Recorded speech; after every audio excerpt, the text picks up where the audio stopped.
Sebab kadang-kadang bila kita mengajar kan, kita mengajar orang, kita buat kuliah ni kan, kita buat pengajian agama ni. Kadang-kadang orang akan tengok bilangan audience. Ada orang ke tu? Berapa ramai?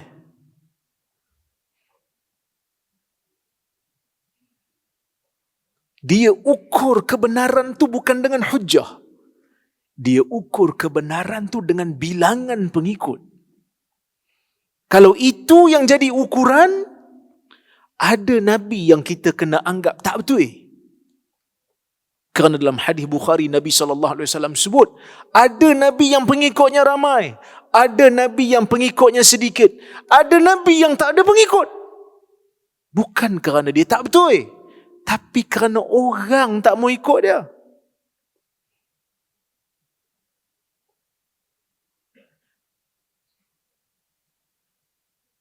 Jadi, musibah yang Tuhan bagi, supaya kita uji kesetiaan kita dengan kebenaran. Kan? Bukan kata tuan-tuan je kena uji. Kami yang ustaz-ustaz duduk kat meja kuliah ni pun kadang-kadang kena uji. Mari kuliah. 2 orang je. Nak kuliah tak? Engkau kuliah ni kau nak sebab orang ramai ke sebab ada orang nak dengar? Nabi SAW berdakwah di bumi Mina selepas balik daripada Taif. Di Taif Nabi tak ada siapa-siapa nak sokong dia pada ketika itu. Kena baling dengan batu lagi. Nabi pergi ke Mina. Nabi berdakwah. Pada peringkat awal tak ada siapa nak dengar pun. Cuma adalah sebahagian kecil daripada orang Ansar. Dikatakan 6 orang Ansar yang dengar. Tapi 6 orang tu Nabi konsisten, Nabi ajar. Mereka nak kepada agama walaupun 6 orang. Tapi akhirnya 6 orang ni menyebabkan Islam tu akhirnya tersebar ke Parsi, tersebar ke Rom. Dulu masa zaman saya belajar dulu kan dekat Jordan, kami ada anjurkan kelas talaqi ni dengan Syekh Arab lah, Syekh Abdul Malik As-Sa'di hafizahullah, moga Allah memelihara beliau. Kami buat pembacaan kitab Kifayatul Akhyar mazhab Syafi'i. Kelas waktu petang, hari Khamis. Masa tu biasalah orang Melayu kan, mula-mula ramailah, lama kelamaan maju kelas tu.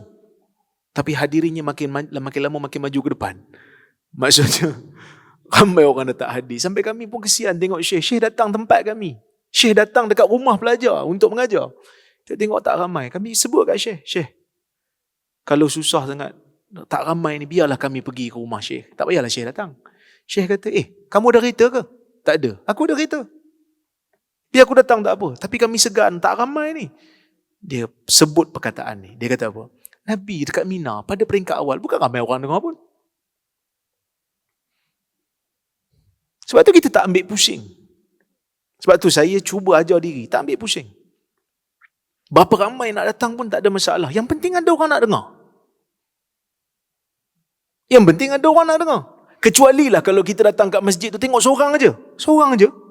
Seorang aja. Saya pun nak dengar, bukan nak dengar sangat, tapi sebab dah kuliah kan, saya buka lah pintu. Kalau ustaz balik, saya kunci pintu. Jomlah kita balik. Sebab dia pun tak nak dengar. Tapi kalau ada 2-3 orang nak dengar, jalanlah 2-3 orang tu. Kerana dia nak dengar. Tugas kita menyampaikan. Bukan fikir tentang bilangan tu. Kadang-kadang kesetiaan kita kepada kebenaran itu teruji dengan sesuatu yang kita tak sedar. Kan kita rasa kita nak sampaikan agama, tapi bila tak ramai, tak mau. 2 orang je, tak payahlah. Kan? Itu bukan ukuran. Kerana kita kena anggap bila kita menyampaikan agama ni, kita nak tumpang pahala kerana kita menyampaikan agama. Berapa orang pun tak kisah. Sebab tu kamera ni saya tak pernah suruh pusing tunjuk ada audiens ke tak ada. Tak perlu pusing. Buat apa pusing? Kerana yang tengok dekat online ni, dia bukan nak tengok tuan-tuan. Dia bukan nak tengok saya sangat pun. Dia nak dengar kalam Allah dan kalam Rasul dan kalam ulama yang berpegang kepada kalam Allah dan Rasul tu.